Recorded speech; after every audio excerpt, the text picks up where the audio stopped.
അസ്സലാമു അലൈക്കും വറഹമത്തുള്ള. ബഹുമാനികളെ, വിശുദ്ധ റമദാനാണ്. എല്ലാവരും ദാനധർമ്മങ്ങളും സക്കാത്തുകളുമൊക്കെ നൽകുന്ന, അതിനുവേണ്ടി തിരഞ്ഞെടുക്കുന്ന ഒരു മാസമാണ് ഈ വിശുദ്ധ റമദാൻ. കാരണം ഒന്നേയുള്ളൂ, നാളെ പരലോകത്ത് അതിൻ്റെ ഇരട്ടിയായിട്ടുള്ള പ്രതിഫലം ലഭിക്കും എന്നുള്ള ആ ആഗ്രഹവും ആ പ്രതീക്ഷയുമാണ്. എന്നാൽ നമ്മുടെ ദാനധർമ്മങ്ങളും നമ്മുടെ സക്കാത്തുകളുമെല്ലാം അവകാശികളിലേക്ക് എത്തുന്നുണ്ടോ എന്ന് നമ്മൾ പലപ്പോഴും പരിശോധിക്കാറില്ല. തീർച്ചയായും യാചകന്മാരായി നമ്മുടെ വീടുകളിലേക്കൊക്കെ കടന്നു വരുന്ന ആളുകൾ, അവർക്ക് നാം നൽകുന്നു, നാം ദാനം നൽകുന്നു. സക്കാത്തിൻ്റെ സമ്പത്തിൽ നിന്ന് ചിലപ്പോൾ നൽകുന്നുണ്ടാകാം. അതുപോലെ നാട്ടിലുള്ള പാവപ്പെട്ടവരായി അറിയപ്പെടുന്ന ആളുകൾക്കൊക്കെ നമ്മൾ ദാനങ്ങളും കിറ്റുകളും അതുപോലെ സക്കാത്തിൻ്റെ വിഹിതങ്ങളും ഒക്കെ നൽകുന്നുണ്ടാകാം.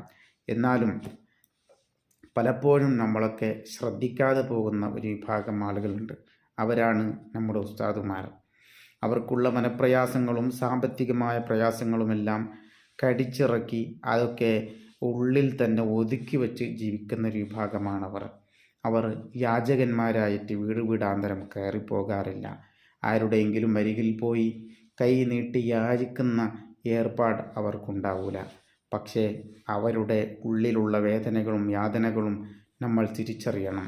പലപ്പോഴും വിവാഹം ചെയ്തു കൊടുക്കാൻ, മക്കളെ കെട്ടിച്ചു കൊടുക്കാനും, അതുപോലെ സ്വന്തം വിവാഹത്തിനും, അതുപോലെ സന്താനങ്ങളുടെ മാതാപിതാക്കളുടെയൊക്കെ ചികിത്സക്കും, അതുപോലെ സ്വന്തം ഒരു കുടിയിരിക്കാനുള്ള വീട് നിർമ്മാണത്തിനുമൊക്കെ കടം വാങ്ങി വലിയ പ്രയാസങ്ങൾ അനുഭവിക്കുന്നവർ, കടം തീർക്കാൻ പറ്റാതെ വലിയ പ്രയാസപ്പെടുന്ന ആളുകൾ ഉസ്താദുമാരുടെ കൂട്ടത്തിലുണ്ട്. തീർച്ചയാണ്.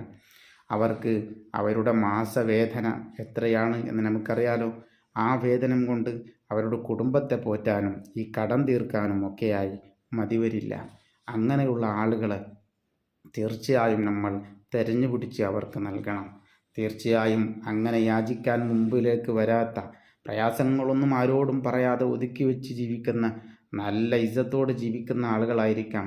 പക്ഷേ അവരെ മനസ്സിലാക്കിക്കൊണ്ട് അവർക്ക് നമ്മുടെ സക്കാത്തിൻ്റെ വിഹിതങ്ങളൊക്കെ എത്തിച്ചു കൊടുക്കണം. അവർ അവകാശികളാണ്. വൽഗാരിമീന എന്ന് പറഞ്ഞ ആ കടക്കാരുടെ വിഭാഗത്തിൽ അവർ പെടും. നല്ല കാര്യത്തിന് വേണ്ടി കടം വാങ്ങിയ ആളുകൾ, അത് വീട്ടാനുള്ള സാമ്പത്തികമായ ശേഷിയില്ലാതെ പ്രയാസങ്ങൾ കൊണ്ട് മനംനൊന്തിരിക്കുന്ന ഒരുപാട് ഉസ്താദുമാർ, നമ്മുടെ ഇബാദത്തുകൾക്ക് നേതൃത്വം വഹിക്കുന്നവർ, അതുപോലെ നമ്മുടെ മക്കൾക്ക് ദീനീ വിദ്യാഭ്യാസം പഠിപ്പിച്ചു കൊടുക്കുന്ന ഉസ്താദുമാരെ നമ്മളെപ്പോഴും അവർക്കൊരു താങ്ങായി നാം നിൽക്കണം.